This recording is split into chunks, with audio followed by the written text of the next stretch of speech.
ఉమ్మడి శ్రీకాకుళం జిల్లా పాలకొండలో శ్రీశక్తి పథకం ద్వారా నష్టపోతున్న ఆటో డ్రైవర్లను రాష్ట్ర ప్రభుత్వం ఆదుకోవాలని వాహన మిత్ర ద్వారా ప్రతి డ్రైవర్ కు 25,000 రూపాయలు ఇవ్వాలని కోరుతూ ఉచిత బస్సుతో నష్టపోయాం 25,000 రూపాయలు వాహన మిత్ర అందించండి.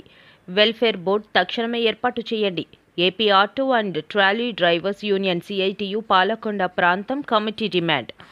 స్త్రీ శక్తి పథకం మహిళలకు బస్సులో ఉచిత ప్రయాణంతో నష్టపోతున్న ఆటో డ్రైవర్లకు ప్రభుత్వం తక్షణమే వాహన మిత్ర క్రింద 25,000 రూపాయల ఆర్థిక సహాయం అందించి ఆదుకోవాలని ప్రభుత్వాన్ని AP auto trolley drivers union CITU demand చేసింది.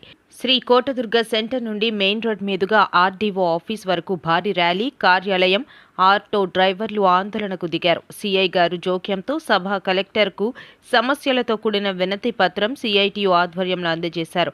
సొంత పెట్టుబడితో ఒక పక్క ఫైనాన్స్ కిస్తీలు, మరోవైపు ఆర్డీఓ ఆఫీసులో పన్నులు చెల్లిస్తూ జీవనం సాగిస్తున్న ఆటో డ్రైవర్ల కుటుంబాలను ఆదుకోవాల్సిన బాధ్యత ప్రభుత్వంపై ఉంది అని అన్నారు. రాష్ట్ర ప్రభుత్వం ఈ నెలాఖరులోగా ఆటో కార్మిక సమస్యలపై పరిష్కారానికి ప్రకటించకపోతే ఆందోళన తీవ్రతరం చేస్తామని హెచ్చరించారు. కాదారాము అధ్యక్షతన జరిగిన ఆటో ర్యాలీ క్యాబ్ డ్రైవర్ల యూనియన్ ప్రతినిధులు P Shekhar, P Mahesh, D Durgarao, K Srinu, Mahesh, B Prasad, N Rambabu, P Saikumar, P Gowriswararao, P Ramarao, Sankarrao, Vaddadi Bhogi Raju, K Erakarao, S Sanyasi Naidu, S Nagaraju, S Kameswararao, N Sudarshan Rao, Eswararao, K Srinu, Ramarao, Sai, Koti, Suresh తదితరులు పాల్గొన్నారు. రాష్ట్ర ప్రభుత్వం స్త్రీ శక్తి పథకం పెట్టడం ద్వారాగా వీళ్ళ రాష్ట్రంలో ఉన్నటువంటి 26 లక్షల మంది ఆటో కార్మికుల తాలూకా రోజువారీ ఆదాయాలు పూర్తిగా కోల్పోయారు. చాలా ఇబ్బందులు పాలవుతున్నారు. ఇప్పటికే కుటుంబాలకి రోజువారీ తిండి పెట్టుకోవడం కూడా కష్టమైనటువంటి పరిస్థితి ఏర్పడింది.